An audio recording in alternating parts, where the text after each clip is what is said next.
Welcome to the library. We're here for an English faculty panel discussion. You may or may not know that the Jefferson College Library has been participating in the annual statewide read. We partnered with the Jefferson County Library to get a grant, and this is one of the second in a series of events. The third event is going to be next Friday night in the Fine Arts Theater. Dr. George Bryan is going to come as his historic interpreter and appear as Mark Twain. That's at 7 o'clock next Friday night. But today we have three English faculty that have graciously agreed to talk about Mark Twain and the select book selection, The Mysterious Stranger and Other Stories. We have Bryan Peters, Tim Boehme, and John Pleimann, and they were so nice to agree to do this. Since they're very busy grading papers and teaching many classes, so we're happy to have them here. And with that, I'll turn it over to them. Okay. Feel free. Well, it might not be that great.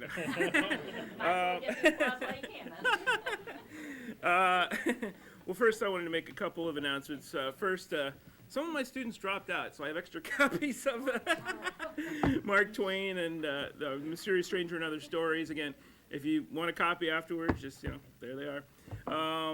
Also, those seeking extra credit, see me afterwards.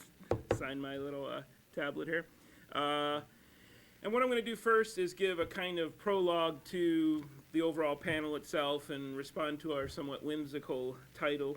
And after that, I'm going to ask for two volunteers, one to summarize briefly for those who haven't read it, The Notorious Jumping Frog of Calaveras County, and someone else to summarize the 1 million pound banknote, just to try to make it a little bit interactive before I begin my presentation on my two stories. So anyway, the prologue, Giving the Devil His Due.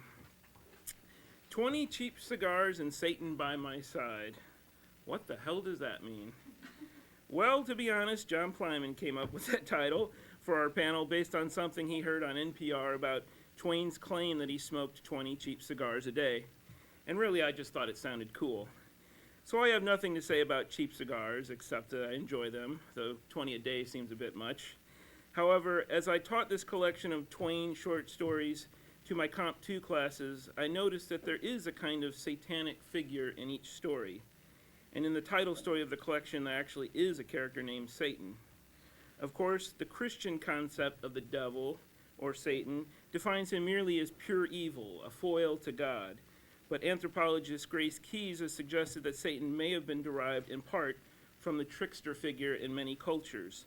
Like Satan, tricksters play cruel pranks on people, causing chaos, but they also often serve as testing agents.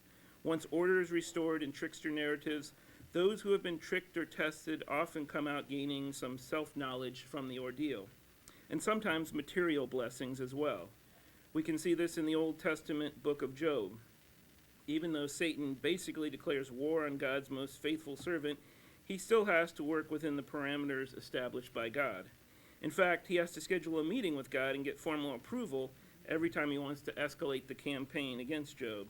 And ultimately, the rules of the game inevitably must call for Satan to relent once God restores order in Job's life and blesses him in an even greater way than before. After, of course, Job's pride has been confronted and subdued. The trickster is also a Jungian archetype that can be seen time and again in secular literature as well. Take, for example, the character of Puck in Shakespeare's A Midsummer Night's Dream, who does not hide the joy he takes in creating chaos, saying, "And those things do best please me that do befall preposterously." Or if you want a pop culture trickster, I refer you to the sometimes mirthful but often cruel Joker in the latest Batman film, who at one point announces, "I am an agent of chaos." A similar satanic character or characters is at work in each of the tales in The Mysterious Stranger and Other Stories, though these satanic figures don't always display quite the joy that Puck shows in his shenanigans. In the stories that I will examine further, an unnamed trickster plays a practical joke on the narrator in The Notorious Jumping Frog of Calaveras County. And of course, the extremely committed gambler in the story, Jim Smiley, meets a stranger who rigs the jumping frog contest and thus introduces Smiley to the one bet you can never win if you don't know the score. Meanwhile, two demented brothers bet on the fate of poor Henry Adams after they inserted a piece of paper into his life that will alter that fate dramatically in the 1 million pound banknote. And the man that corrupted Hadleyburg contains a malicious stranger who tempts a supposedly honest town with a promise of gold. But all the satanic strangers in these stories act from the petty motives that Twain captures so well in his human characters. It is only when we get to Satan, well, the nephew of Satan, in The Mysterious Stranger, that we find a trickster who has no humanity with which to provide human motives. And thus the pranks he pulls and the observations he makes about humanity operate on a higher level.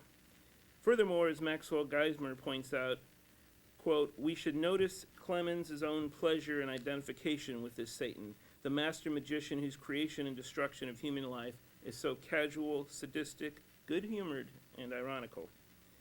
Thus, Twain himself, like all the strangers in these stories, exercises that satanic penchant for creative destruction. Indeed, it's probably fair to say that every artist who deals in narrative makes and mars the fortunes of his fictional characters for his own mysterious ends. But ultimately, these literary creations cannot truly laugh or learn anything. That is left to us. So that ends the prologue. Again, looking for two volunteers. Somebody who can, from my class, or anybody else who can summarize the jumping frog. Come on, that's an easy one. All right, I'll do it myself. Okay, go ahead. I just put there's no such thing as a sure thing, especially when there's dishonesty involved. Yeah. Well, that's the rigged bet part of it. There's a frog, and the stranger pours the quail shot when Smiley isn't looking down the frog's throat, and so obviously the frog can't jump. I mean, one of my students asked me, could that really happen? And I was like, well, what do you mean? Could the frog actually sit there long enough and not just keel over and die and participate in the race? I mean, I guess. I don't know. But yeah, and then there's the outside part of the narrative where the narrator tells us that he was asked to inquire about a guy named Reverend Leonidas W. Smiley. He was asked to ask this guy Simon Wheeler about it, and Simon Wheeler doesn't know any Reverend Leonidas W. Smiley. He only knows about a Jim Smiley, and Jim Smiley is this degenerate gambler. So, and a £1 million banknote. Come on now, that's anybody want to summarize that? No. Dang it. Guys, let me down. You need a pregnant pause. Yeah. Okay. I thought I was pregnant already. If I was offering more extra credit, then I would, yeah. Okay, well. Maybe a cash equivalent. In that one, the story is that it's about Henry Adams, a guy who takes a little sailing trip from San Francisco and somehow ends up in London. And I'd like to say it's a long story, but that only takes about a sentence in the in the narrative, so it's totally unbelievable. And he meets these two brothers who basically they have a bet that they can give some stranger a £1 million banknote, and one of them thinks that if he has this £1 million banknote, he won't be able to change it anywhere, and he'll starve to death, or he'll go to prison or something after trying to present it. And the other brother thinks, no, he'll survive and he'll do okay.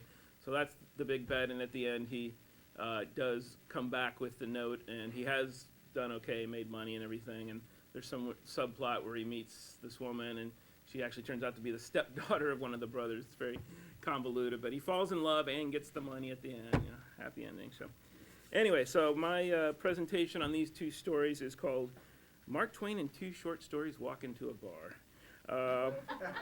And I wanted to point out that I really only have a couple terms that you need to know about.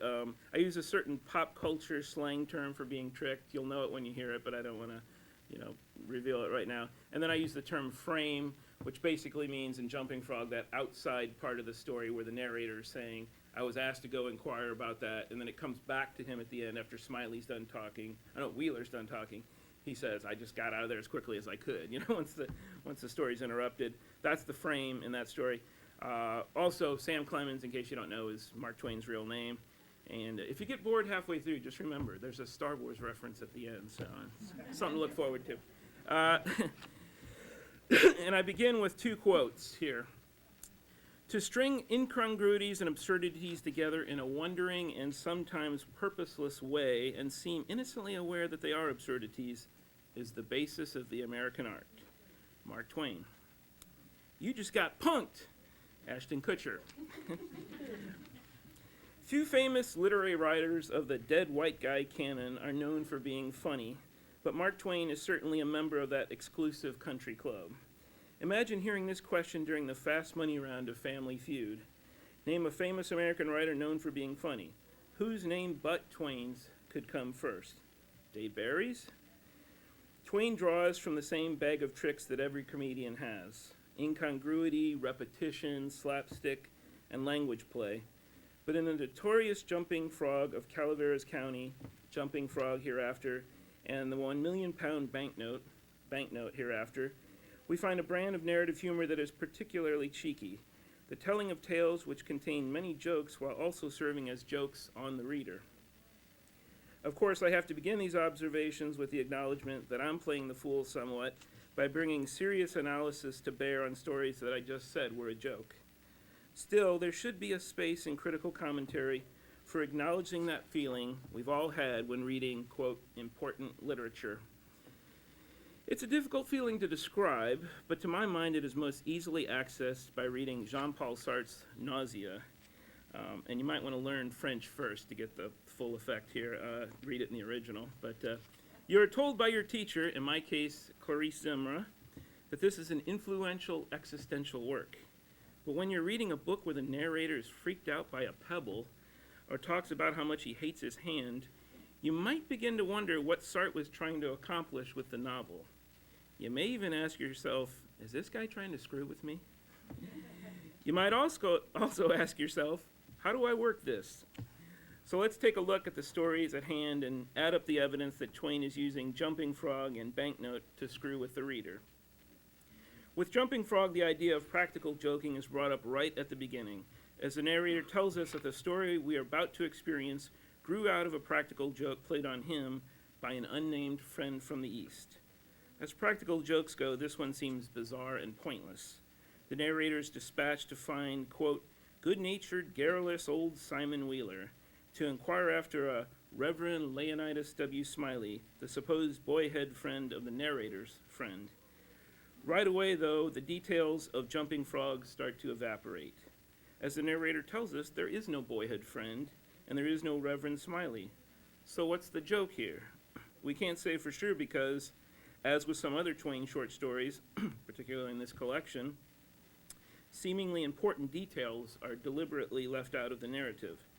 The narrator suspects that his friend simply wanted to put him in the same room with Simon Wheeler, and sure enough, as in the setup for so many jokes, the two storytellers end up in a bar. So there's two stories in Jumping Frog. The narrator's story, as we have seen, the frame for the frog narrative, is about how he got punked by his friend, and about Wheeler, of course. But this frame, too, has a curious and seemingly deliberate unreality. At the outset, we are told by the narrator that he has, quote, hereunto impended the result of his encounter with Wheeler. The word hereunto means, presumably, in this case, onto this, but that begs the question, onto what? The mention of appending identifies the story as a written document, but for whom shall we imagine that it is supposed to be written? Edgar M. Branch claims that Jumping Frog grew out of Twain's newspaper writing experience, but no newspaper or magazine editor would publish a nonfiction character profile in which the writer editorializes about what an, quote, exasperating reminiscence readers are about to encounter. Even if we postulate that the frame suggests something like an unsolicited submission to an editor, it makes no sense that a writer would denigrate his own profile of Wheeler. Nor is it believable that this tale represents some bit of personal correspondence. If the narrator is bored to death by the story, why would he send it to a friend? In fact, without the profit motive that a newspaper or magazine article would represent, there really isn't any plausible reason why a man would transcribe such a tale by hand if he found the story to be, quote, as long and as tedious as it should be useless to me. Another element of the narrative frame that is overly complicated and thus unrealistic is the claim that the practical joker friend asked our intrepid narrator to inquire about the non-existent Leonidas W. Smiley. Why not just tell him to ask about Jim Smiley? Clearly, such an inquiry would have led to the same long-winded ramblings from Wheeler. The reader, of course, can supply through imagination the missing background details if pressed. Perhaps the narrator has an interest in religion. Perhaps the joker just thought it would be funny to get a guy to ask about a minister and end up hearing the story of a degenerate gambler. I guess it would be like asking someone to inquire about a nun knowing they'd get stories about a stripper instead. And then, of course, out pops Ashton Kutcher in his trucker hat yelling, "You just got punked." I submit that Twain has deliberately created a confusing frame with which to confound the reader. Keep in mind, this is a late revision of a tale first called Jim Smiley and His Jumping Frog, which actually was published in a newspaper, the New York Saturday Press, in 1865. In the original, the narrative is a letter, and it's addressed to the practical joker, who is identified as A. Ward. Here's the beginning of that version. Mr. A. Ward, dear sir, well, I called on good-natured, garrulous old Simon Wheeler, and inquired after your friend Leonidas W. Smiley, as you requested me to do, and I hereunto append the result. If you can get any information out of it, you are cordially welcome to it. I have a lurking suspicion that your Leonidas W. Smiley is a myth, that you never knew such a personage, and that you only conjectured that if I asked old Wheeler about it, it would remind him of his infamous Jim Smiley, and he would go to work and bore me nearly to death with some infernal reminiscence of him, as long and tedious as it should be useless to me. If that was your design, Mr. Ward, it will gratify you to know that it succeeded. While this opening contains none of the ambiguity of the frame in the 1875 version, it still seems illogical that the narrator would report so thoroughly on what he suspects is a practical joke to the very person who punked him. So the frame makes no sense in the 1865 version and makes even less sense in the 1875 version. And yet, if we recall the quote which begins this presentation, and if we are meant to take it seriously, then this is all by design on Twain's part. As Paul Rogers points out, we might hold up the frame device as a clear example of Twain's theory of the humorous story. In his essay, How to Tell a Story, Twain says, quote, "The humorous story is told gravely. The teller does his best to conceal the fact that he even dimly suspects that there is anything funny about it." Since Twain holds up friend and fellow writer Artemus Ward as a skillful practitioner of this deadpan style, Rogers observes that the addressing of the original tale to A. Ward should be taken as a nod that what follows will be told in such a style. In fact, Rogers suggests that there are two levels of deadpan delivery. The narrator, as we have seen, gives no indication that the tale is meant to be funny, and though Simon Wheeler is clearly engaged as a storyteller, he too is not going for laughs. As the narrator says, quote, "He never smiled, he never frowned. He never changed his voice from the gentle flowing key to which he tuned his initial sentence. He never betrayed the slightest suspicion of enthusiasm. But all through the interminable narrative there ran a vein of impressive earnestness and sincerity, which showed me plainly that, so far from imagining that there was anything ridiculous or funny about his story, he regarded it as a really important matter." However, according to Twain's theory of the humorous story, the storyteller shouldn't let on that he knows how funny his story is, but he still knows it's funny. Clearly, Wheeler is portrayed as the country bumpkin type who is not faking his impressive earnestness. But what about the narrator? Is he merely pretending to be bored to death by Simon Wheeler's story so it will appear all the funnier to the reader? As Branch has noted, in real life, Twain's friend Ben Kuhn conveyed to Twain with an entertaining earnestness the story of the frog and a gambler named Coleman. This has led some critics simply to refer to the narrator of Jumping Frog as Twain, or as a character representation of the author. Such a representation reduces the character to a mere narrative device meant to capture the deadpan quality of the humorous story, but that may in fact be what Twain intended. That, at least, gives us a practical joke with a purpose.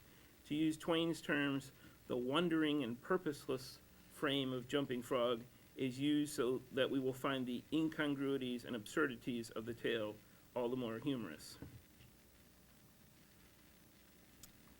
With the £1 million banknote, Twain's pranks on the reader become even more elaborate, but the satire such pranking performs is also used for a more serious purpose. Maxwell Geismer's analysis of the tale captures well this notion that, from start to finish, we cannot take this story seriously. With this highly skeptical reading, a seemingly silly, seemingly harmless male version of a Cinderella story becomes, according to Geismer, an ironic parable of unexpected and undeserved wealth. And he continues, the get-rich-quick mania was the central folk myth of the period. It wasn't Samuel Clemens, himself an example of this historical American dream or nightmare. This was the period of boom and depression in steady succession, of financial wizardry and fiscal legerdemain, of the great Wall Street battles for control, power and manipulation of the new corporations, combines, and monopolies. It was the period of interior colonization, so to speak, the development of the internal American empire, which, having devoured the enormous wealth of one continent, would soon stretch out its claws for tempting foreign treats. The dominance of this new tribe of cunning, ruthless, unscrupulous, and amoral financial titans and tycoons would change the whole nature of American life as Sam Clemens had known it. In another sense, his work may be interpreted as half a lyrical recall of the past and half an angry, bitter, savage attack on contemporary American society and what he called the future monarchy or dictatorship. Luckily, 100 years after Mr. Twain's death, we've done away with Wall Street battles for control, tempting foreign treats, and amoral financial titans and tycoons. Of course, critics such as Bruce Dean call for just the opposite, a straight, unironic reading of the text. For these, Banknote is just a rags-to-riches escapist fun, the literary equivalent of the few seconds of pleasant dreaming when one purchases a lottery ticket. And Henry Adams is an industrious, conscientious, and thrifty protagonist who receives a just, if improbable, reward for good behavior. However, such a positive reading has to ignore some truly ludicrous elements of the tale. In fact, once again we have a story that all but announces its own unreality when its hero embarks on a sailing trip in San Francisco that goes horribly awry, eventually leading him to a, quote, small brig which was bound for London. No mention is made of any attempt on Henry's part to get off at a port closer to home, or even of any concern that he is traveling to another country while possessing very little money. Just after he has first encountered the two brothers who will gamble on his fate, Adams already begins to suspect that he has been summoned for their sport. As he says, quote, I took my leave, feeling hurt and insulted to be made the butt of what was apparently some kind of practical joke, and yet obliged to put up with it, not being in circumstances to resent affronts from rich and strong folk. And yet, by the end of the tale, Henry is in such circumstances, having made $1 million with his friend Hastings on a stock venture. What's more, he eventually learns that the bet between the two brothers took into account scenarios where he might have starved to death or gone to prison before the 30 days were up. Yet never is rage expressed at the very idea of such a bet. No, there's not even the suggestion that, while everything worked out wonderfully for Adams, the game played by the brothers was still a cruel one. Furthermore, neither Henry nor any element of the story calls attention to the fact that he engages in financial fraud during the month that he possesses the note. He knows very well that the money does not belong to him, yet he accepts credit based on the wealth that others assume he possesses. In essence, he plays the game of the brothers and learns how to become a successful practical joker himself. And just as Adams unrealistically bears no malice toward the brothers who've punked him, he claims at the end of the story that the town of London delights in learning, quote, the whole history of my month's adventure with the banknote, with no one suggesting that Adams should be brought up on criminal charges, and with apparently no creditor expressing outrage that he'd been duped. Because, as we all know, creditors are the most forgiving souls you'll ever meet. No, only Geismer's ironic reading of Banknote lends it any credibility. As O'Donoghue says, the frightening fetishistic power of currency structures a somewhat creepily benevolent narrative. It is that creepiness that we must continually remind ourselves of as we read this story, lest we fall prey to Twain's practical joke and buy into the bogus fairy tale ending. Henry Adams is the Chauncey Gardiner or the Forrest Gump of London, falling ass backwards into fame and prosperity. Knowing what we know about every other story we've read, we keep expecting the prosperity to end and for the fame to become infamy, and Twain teases us with Henry's realistic fears on this matter. Quote, "Pauper as I was, I had money to spend and was living like the rich and the great. I judged that there was going to be a crash by and by, but I was in now and must swim across or drown. You see, there was just that element of impending disaster to give a serious side, a sober side, yes, a tragic side, to a state of things which would otherwise have been purely ridiculous. In the night, in the dark, the tragedy part was always to the front, and always warning, always threatening, and so I moaned and tossed, and sleep was hard to find. And yet, despite the fact that Henry courts rather than tries to avert such a disaster, becoming a famous figure in the British tabloids and blowing through 2 years of his anticipated salary in 1 month, the feared misfortune never makes its appearance. Come on, even Forrest Gump lost his Jenny. Thus, without the conflict that stories thrive on, the narrative we are left with is, in the words of our protagonist, purely ridiculous. Finally, the ludicrous coincidences in banknotes strip away any lingering belief that the tale is meant to be seen as realistic. Adams just happens to run into an American he knows, an American with whom he worked at the same company in San Francisco, and this former colleague proposes a get-rich-quick venture in London that he had already proposed to Henry in America, and now that Henry has been magically transported to England and gained the reputation of being a shrewd rich guy, he can merely give his word that the venture is sound and investors come out of the woodwork. All very handy. Also, Portia Langham, the woman with whom Henry falls in love, turns out to be the stepdaughter of one of the gambling brothers. Surely, if he wanted to make this plot point believable, Twain could have had Henry meet Portia at the brothers' house instead of at some random social gathering that has nothing to do with the eccentric gamblers. But plausibility isn't what Twain is after here. As with the framed device in Jumping Frog, as with the tall tales told by Simon Wheeler, the 1 million pound banknote is not a realistic story. In the words of economist Alan Greenspan, it's a tale of irrational exuberance. In the immortal words of Admiral Akbar, it's a trap.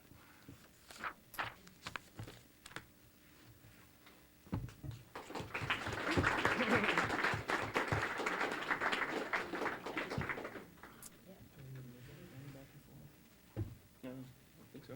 Maddie, do we need to move the You mic? invite questions? No? This one here? Oh, this.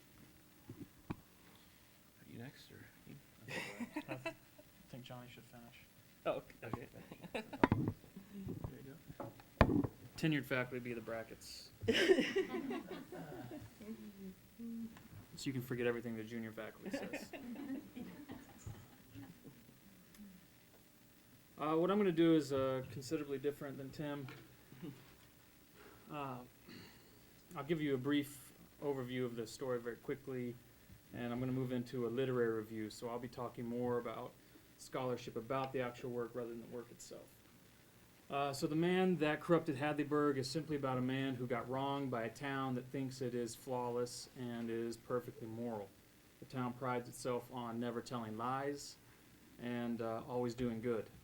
But this man, his name is Stevenson, he was wronged as he passed through town, decided that he would get revenge by making the town suffer a precipitous fall. So he tricks the town into basically making them all liars. And that, in a nutshell, is the story. So they fall because of their pride. Oh, the Humanity is the title.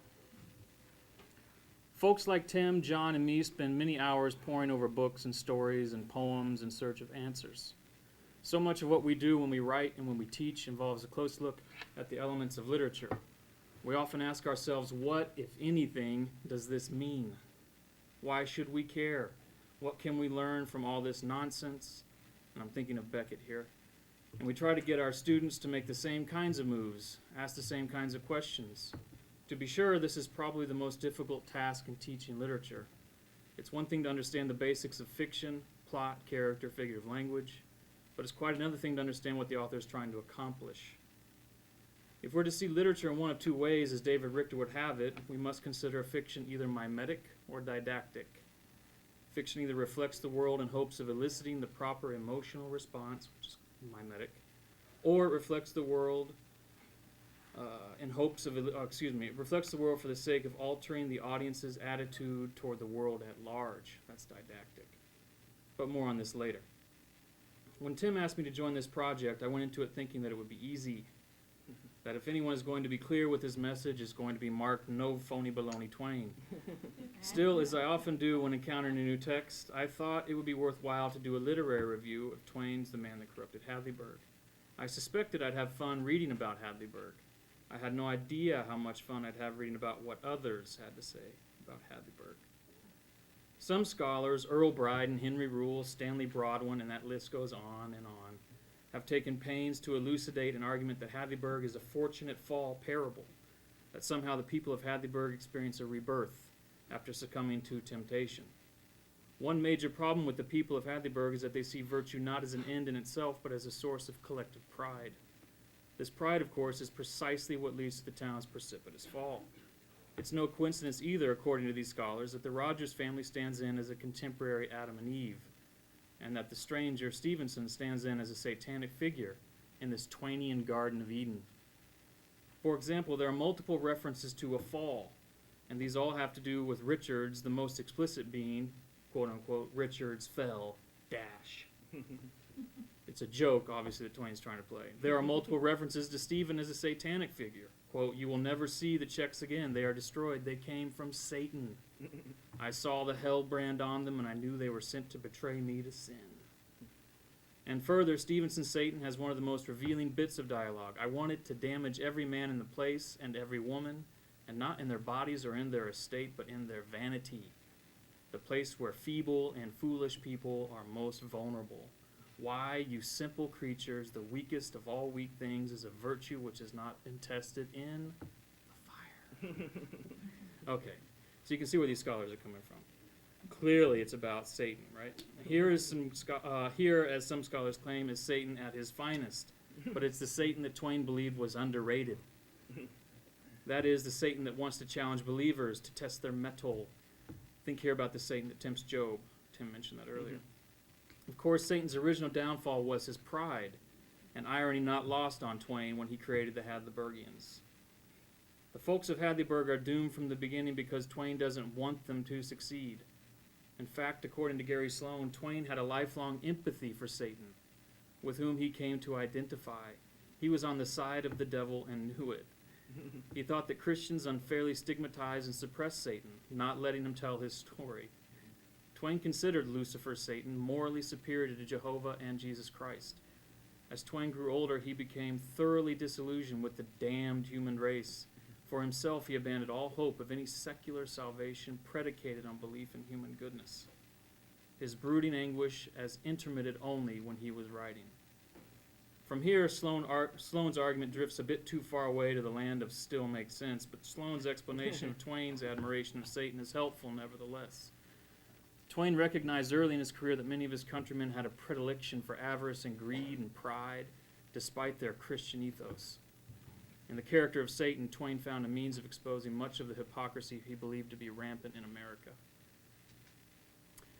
Moving away from Satan, finally, some scholars see Twain's Hadleyburg as a morality tale wrapped up in a deterministic conundrum.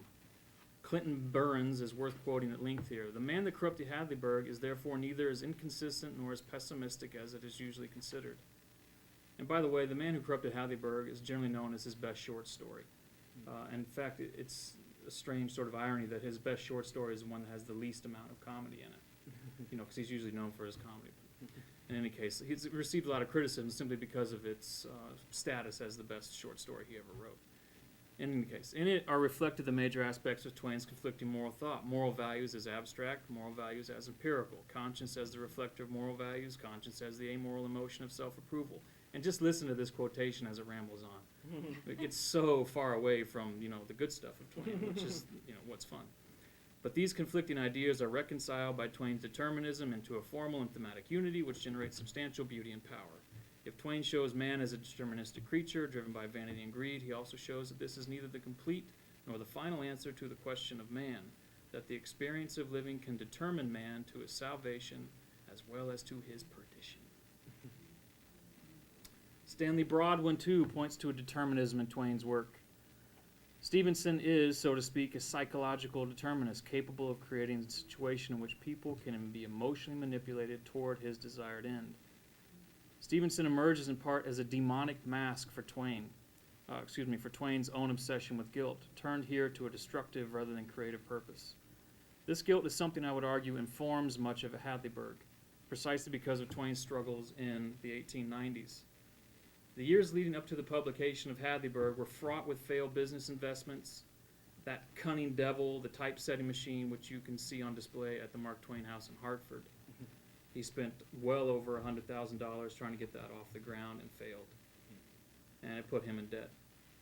It was also fraught with personal loss. His daughter Susie, who died while Twain was on his lecture tour, a tour he agreed to do only to pay back the debt incurred from the typesetting machine. So the end of the 1890s was a difficult time for Twain, not only because of his finances, but because the finances forced him away from home, and his daughter died while he was away. Eesh. And Twain's outlook quickly became more pessimistic. In any case, Twain never forgave himself for these things, and his outlook for humanity became even more bleak. Moving on to other scholarship. Another scholar, one who moves away from the parable of fortunate fall and determinism, believes the best way to read Twain's Hadleyburg is through mathematics. You heard right, I said mathematics. Henry Nash Smith, one-time professor at Cal Berkeley, you would think he'd be smart, wrote an essay in 1962 titled Twain's Mathematical Demonstration of Human Greed, in which he argues, quote, "It is hard to conceive of a more tightly mathematical demonstration of human depravity," unquote. Sounds fascinating, right? It might have been had Smith spent more than 2 sentences actually discussing mathematics. Seriously, 95% of Smith's essay is plot summary, which makes me long for the days when getting published simply meant you could read a book and summarize it somewhat intelligibly. But perhaps the most interesting scholarship of all is Joseph Church's Twain's The Man That Corrupted Hadleyburg. In this brief explication, Church contends that the sack of coins is a synecdoche, where the sack represents, wait for it, the male scrotum. Indeed, it's no wonder that old Mrs. Richards had such an affinity for the bag and its girth. Quivering with excitement, she turned the light low and slipped stealthily over and kneeled down by the sack and felt of its ridgy sides with her hands and fondled them lovingly. Church goes on to explain that the sack, ostensibly filled with gold but in reality filled with lead, is clearly a metaphor for the infertile Hadleyburgians. Oh, and here's more from Mrs. Richard. "Oh, bless God, we are saved. He has lost ours. I wouldn't give this for 100 of those sacks." Waka, waka, waka. Maybe Church is onto something after all. So, that's the literary review, from Satan to scrotums. But now let's see if we can make some sense of all this gem of a story. To return to my opening discussion of the two types of fiction, Twain's Hadleyburg falls into the didactic category, for he is most definitely trying to instruct the reader. Twain, clever craftsman that he is, sets up Hadleyburg as a warning against pride, and he attempts to teach us that we must face temptation to learn what our weaknesses are. Digging deeper, though, we discover that he is actually teaching us that no amount of exposure to sin and temptation can inoculate us. For the nature of experience is that no event repeats itself. When the narrator of Hadleyburg explains throughout the formative years temptations were kept out of the way of the younger people, Twain begins the process of dismantling the notion that such an approach to learning about morality could actually work. Twain believes that humans ultimately are fallible, ready at any moment to do wrong if they can't get away with it. The scary thing is that Twain also believed that even if we do someone some kind of wrong, there's no guarantee that we won't do it again. So just because we may steal a watermelon from Farmer Jim, realize that it is wrong to steal Jim's watermelon, and return said watermelon to Jim, does not mean the next time we're faced with the temptation, that is, the stealing of a watermelon, that we'll necessarily know better. I mean, after all, watermelons are delicious. In Twain's Hadleyburg, the Richardses are symbolic of a plagued America, an America that sees itself only in collective terms. The inability of the Richardses, and by extension Americans, to stand up against the voice of the town is emblematic of a deep-rooted fear of contradicting popular opinion. For example, when Mr. Richards first confesses that he could have saved Burgess, he reveals an unwillingness to compromise one's good name that is endemic in Hadleyburg. Quote, "It is a confession. I am ashamed, but I will make it. I was the only man who knew he was innocent. I could have saved him. And, well, you know how the town was wrought up. I hadn't the pluck to do it. It would have turned everybody against me. I felt mean, ever so mean, but I didn't dare. I hadn't the manliness to face that." This, of course, could go back into Church's argument about the infertility and the inability to be a man, right? If you can't produce sperm. I'll just go ahead and say scrotum one more time. Neither Richards nor his wife, nor anyone in the town for that matter, are willing to risk a good name for the sake of morality or ethics. This business with preserving one's good name was old hat in Twain's time, and he had only to look across his yard for an example. In the latter part of the 19th century, Twain and Harriet Beecher Stowe were neighbors in Hartford, Connecticut. Twain would have been quite familiar with his neighbor's work, and it should come as no surprise then when Twain introduces us to Jack Halliday. Halliday is the loafing, good-natured, no-account, irreverent fisherman, hunter, boy's friend, stray dog's friend, typical Sam Lawson of the town. Twain alludes to Halliday's character as an inversion of the Sam Lawson in Stowe's Old Town Folks, which is a novel concerned with a small town much like Hadleyburg. In Stowe's town, however, the people are genuinely good, truly committed to integrity and morality. In other words, a utopia. In an effort to point out the vast difference between Old Town and Hadleyburg, Twain uses Halliday to contrast starkly with Stowe's Sam Lawson. Halliday, like Stevenson, delights in watching his neighbors succumb to temptation. Halliday sees through the junk, tears down the facade. In developing a character like Halliday, Twain goes a long way in reimagining Stowe's Old Town, making his point that people, to be blunt, are full of it, and folks like Halliday are emblems for what it means to stand apart from the crowd. Twain uses Halliday and Stevenson and all of Hadleyburg to create meaning, which, as I mentioned at the opening, is the thing for which most of us literary types are constantly grasping. Of course, along Twain's serpentine road to meaning, he drops plenty of classic Twainian satire and aphorisms, like, quote, "There is nothing in the world like a persuasive speech to fuddle the mental apparatus and upset the convictions and debauch the emotions of an audience not practiced in the tricks of delusions of oratory." And, quote, "A sin takes on new and real terrors when there seems a chance that it is going to be found out." That's my favorite of the bunch. But ultimately, his purpose with Hadleyburg is to teach us a lesson about humanity. Twain knew exactly what good writing should be, and he knew that any fiction worth his time and ours would have to go beyond aphorisms and base comedy to include a capital M moral. Good writing, he thought, should be the least artificial, the least labored, the clearest and shapeliest, and the best carried out. It should have the very rare merit of stopping when it is finished. It shows a freedom from adjectives and superlatives which is attractive, not to say seductive. And let us remark instructively, he wrote, in passing, that one can seldom run his pen through an adjective without improving his manuscript. But if the writing stops there, it is incomplete. Good writing must have a moral, he explains, an application or a nub or a moral that fits. A moral is a jewel of price. It is only the awkward, irrelevant, and pinchbeck moral that stands in the way of good fiction. And all of this at last brings us to our conclusion, where your faithful guide, moi, tells you what Twain's Hadleyburg really means and why you should care. At the end of the day, and technically at the end of the decade, in the 1890s, Twain was fed up with the failings of his fellow humans. He believed that we should act based on whether or not the action was morally sound, whether or not it was the right thing to do. Still, one could not hide away forever from temptation as the Hadleyburgians do. Twain makes this point in a speech from Mrs. Richard after she realized the error of the town's ways. Quote, "It's been one everlasting training and training and training in honesty. Honesty shielded from the very cradle against every possible temptation. And so it's artificial honesty, and weak as water when temptation comes, as we have seen this night." End quote.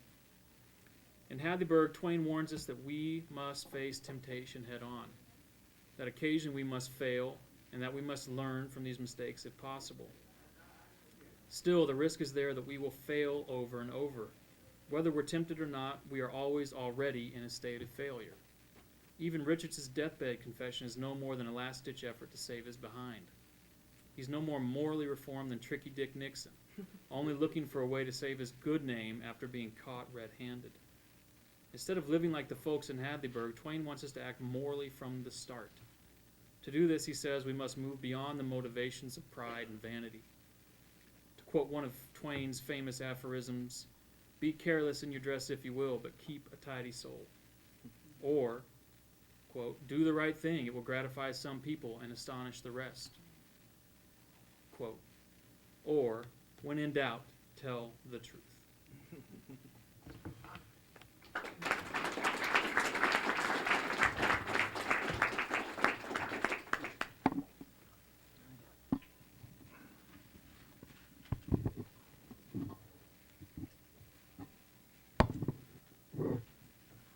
I'm going to be doing a lot of plot summary, that which I tell my students never to do.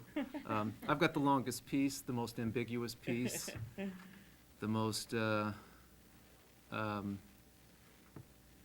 hateful piece, I guess, yeah. So, it covers a lot of territory. I mean, it's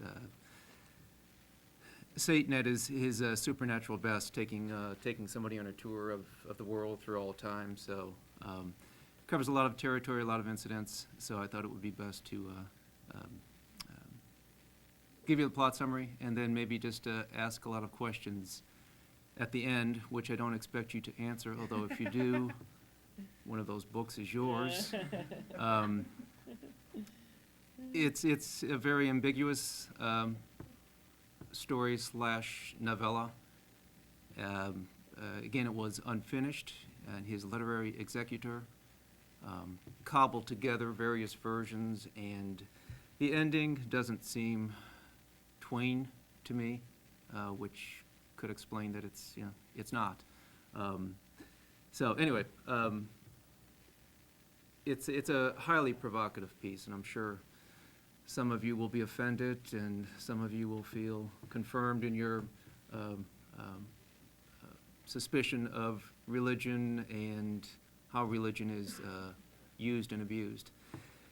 I was curious, this gentleman here, Michael Sheldon, who is a professor at Indiana State University, was in town about a month ago at Left Bank Books, and I went down to hear him read from the book. And I asked him, was Twain an atheist? And he said, no, he believed in some sort of higher power. He just felt that God didn't do a very good job.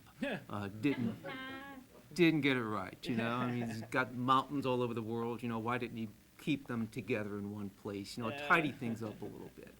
And that sounded very Twainian to me, that kind of curmudgeon attitude. So, okay, so I'll give you the summary, and we'll see what is provoked as we listen to some of these ideas.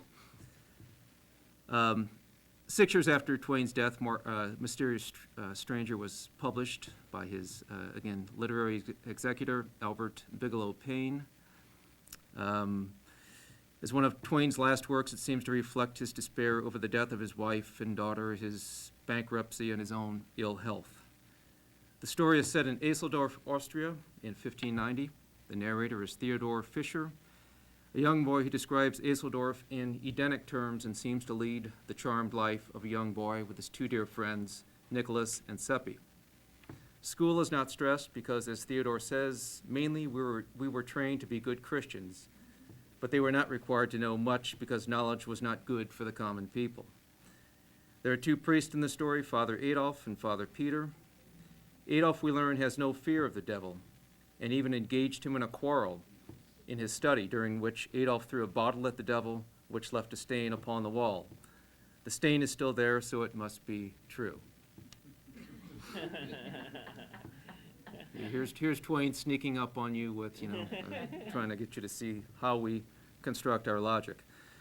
Father Peter is the more beloved of the two priests. However, an astrologer in the story who despises Father Peter hears him making some comments which the astrologer believes he can use against Peter. The astrologer does so and gets the bishop to suspend Peter indefinitely from his church.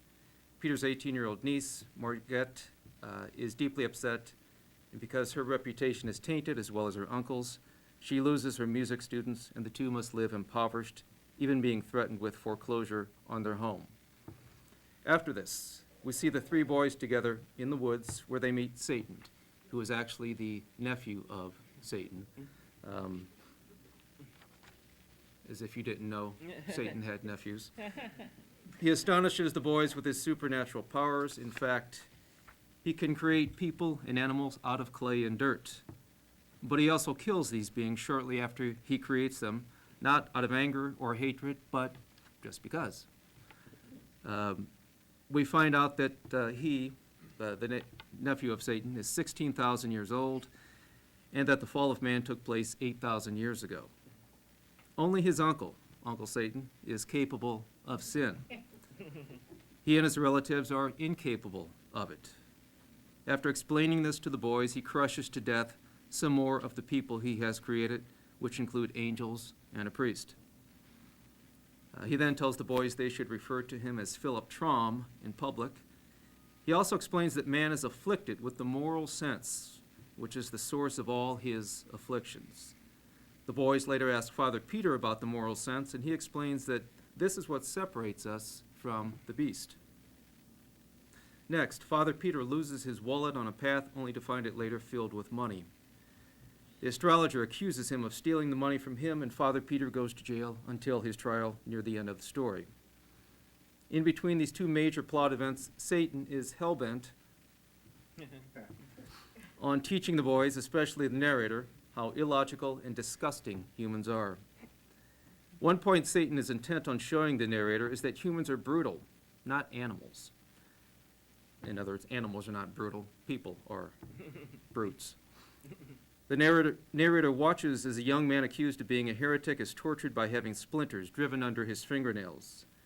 The narrator describes the torture as a brutal thing, but Satan points out, no, it was a human thing. Don't misuse that term, brutes. He says, you should not insult the brutes by such a misuse of the word. They have not deserved it. And he went on talking like that. It is your paltry race, always lying, always claiming virtues which it hasn't got, always denying them to the higher animals, which alone possesses them. No brute ever does a cruel thing. That is the monopoly of those with the moral sense. When a brute inflicts pain, he does it innocently. It is not wrong. For him, there is no such thing as wrong. And he does not inflict pain for the pleasure of inflicting it. Only man does that, inspired by that mongrel moral sense of his. There shouldn't be any wrong, and without the moral sense, there couldn't be any. And yet he is such an unreasoning creature that he is not able to perceive that the moral sense degrades him to the bottom layer of animated beings and is a shameful possession. To reinforce this, Satan instantaneously transports the narrator to France to witness the oppressive working conditions in a factory of some sort where the proprietors are rich and very holy. The very holy is no doubt their opinion, and because of that self-perception, they feel justified in exploiting these lesser beings. We then meet a dog whose master has beaten it so severely the dog's eye has come out of its head. The dog tells Satan that his master has fallen over a cliff and died, but that the dog stayed by his side for 2 days and forgives the man his cruelty. However, Satan reminds Theodore the dog can have no place in heaven, whereas the man can. Next, we encounter witchcraft trials. The narrator says, in our little region, we had tried to extirpate the witches, but the more of them we burned, the more of the breed rose up in their places. Is this our way to justify our actions, to kind of appease the guilt, I wonder? Satan displays an indifference to all the suffering he shows Theodore and even that which he, Satan, causes. He explains to Theodore that the difference between himself and humans is comparable to the difference between a red spider, which lives for only an hour, and an elephant that lives for a century.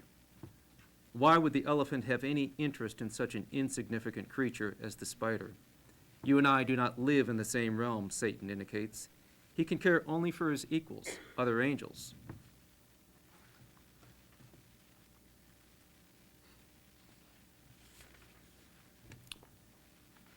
He says, an angel's love is sublime, adorable, divine, beyond the imagination of man, infinitely beyond it. But it is limited to his own august order. If it fell upon one of your race for only an instant, it would consume its object to ashes. No, we cannot love men, but we can be harmlessly indifferent to them. So if Satan does not hate or despise us, as we have been taught, and God allows injustice and suffering, who or what causes our suffering? Who is on our side? Who cares about us?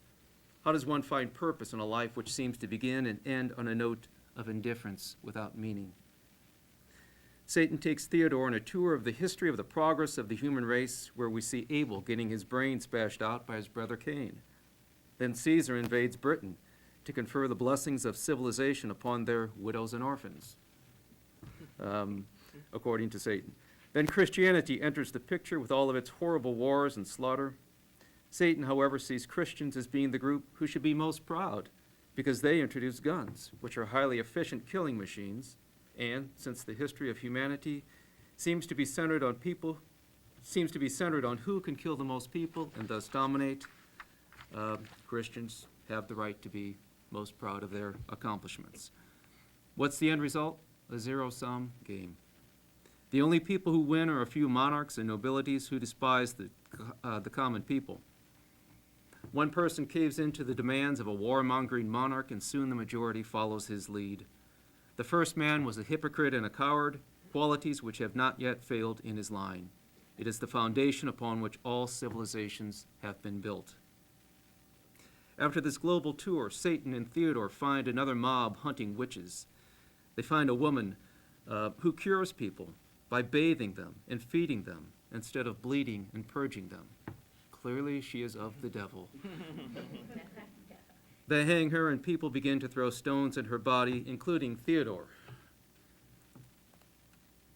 How many of you have read The Lottery by Shirley Jackson? Yeah. Theodore says, "They hanged the lady, and I threw a stone at her, although in my heart I was sorry for her. But all were throwing stones, and each was watching his neighbor, and if I had not done as the others did, it would have been noticed and spoken of." Satan burst out laughing. At the end, Satan slips into the body of Father Peter's attorney and provides the convincing evidence needed to prove Father Peter did not steal the money he was accused of stealing. To celebrate this legal victory, Satan allows Father Peter to be so shocked at his victory, he loses his mind and believes he is an emperor. When Theodore asks why Satan had to deprive him of his sanity, Satan replies, "What an ass you are! Are you so unobservant as not to have found out that sanity and happiness are an impossible combination?" Satan then announces his departure, and when Theodore asks if they will ever meet again, Satan explains, "It is not possible, for life is nothing but a vision, a dream." He tells Theodore, "And you are not you. You have no body, no blood, no bones. You are but a thought. I myself have no existence. I am but a dream, your dream, creature of your imagination. But I, your poor servant, have revealed you to yourself and set you free. Dream other dreams, and better. Strange indeed that you should not have suspected that your universe and its contents were only dreams, visions, fiction. Strange because they are so frankly and hysterically insane, like all dreams. A God who could make good children as easily as bad, yet preferred to make bad ones, who could have made every one of them happy, yet never made a single happy one, who made them prize their bitter life, yet stingily cut it short, who gave his angels eternal happiness unearned, yet required his other children to earn it, who gave his angels painless lives, yet cursed his other children with biting miseries and maladies of mind and body, who mouths justice and invented hell, mouths mercy and invented hell, mouths golden rules and forgiveness multiplied by 70 times 7 and invented hell, who mouths morals to other people and has none himself, who frowns upon crimes yet commits them all, who created man without invitation and then tries to shuffle the responsibility for man's acts upon man, instead of honorably placing it where it belongs, upon himself. And finally, with altogether divine obtuseness, invites this poor abused slave to worship him. You perceive now that these things are all impossible, except in a dream. He vanished and left me appalled, for I knew and realized that all he had said was true. So, what is this? Is this an incredibly pessimistic ending? Is this an optimistic ending in that he seems to be saying we have the power to use our imaginations, to imagine something better? And of course, as I say this, you can't help but hear John Lennon's voice in the background there. Imagine there's no heaven, which is an essay I teach also in my composition class by Salman Rushdie. Imagine there's no heaven. Let's get rid of religions, and maybe we will not have the killing, the hypocrisy, the one group trying to domineer over another. Or is this kind of one of the ultimate existential documents here that, life indeed, you get it right, there is no purpose. Satan's not against you, God's not for you. It's up to you. What are you going to do? How do you create a purpose in your life? The story certainly is delving into theodicy, which is the branch of theology which deals with, justifying God's ways to man, and if God is all good, why then do we have the suffering and the pain and misery that we have? No answers. I mean, I don't get any clear answers out of this. When I read it, I was also reminded of Benjamin Franklin. If any of you have read his autobiography, he talks in there about a time when he was trying to become a vegetarian, and he's aboard a ship and feels his willpower waning. He smells the fish. He says, but I had formerly been a great lover of fish, and when this came hot out of the frying pan, it smelt admirably well. I balanced sometime between principle and inclination, till I recollected that when the fish were opened, I saw smaller fish taken out of their stomachs. Then I thought, if you eat one another, I don't see why we mayn't eat you. So I dined upon cod very heartily and continued to eat with other people, returning only now and then occasionally to a vegetable diet. So convenient a thing it is to be a reasonable creature, since it enables one to find or make a reason for everything one has a mind to do.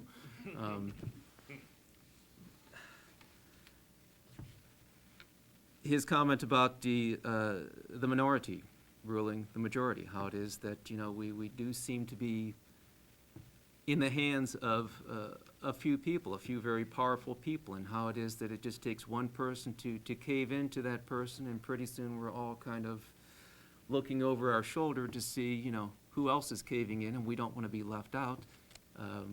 Certainly that explains the witchcraft hysteria that went throughout Europe as well as America. Something which, God bless the Puritans, they acknowledged that they let it get out of control. So there is hope. But this is, nonetheless a pretty bleak story, which seems right, seems appropriate for a man who was experienced the hardships that he did, and who had this innate suspicion of mankind and its lemming mentality. So I will read it as a positive affirmation of the power of the imagination, which I think lines up also with my favorite modern poet, Wallace Stevens, who indicated that in a world which is, in his term, unsponsored, free, we have kind of pushed God off to the side, pushed some sort of higher power off to the side. What guides us? What gives us that sense of purpose? And for a poet such as Stevens, imagination will suffice. His term, suffice. It's sufficient. It's not a grandiose term to say that it will suffice. but it's what we have, and it puts us in the position of being creators of the purpose in our life, and that can be, I guess, more easily controlled than the whims and ways of everyday life.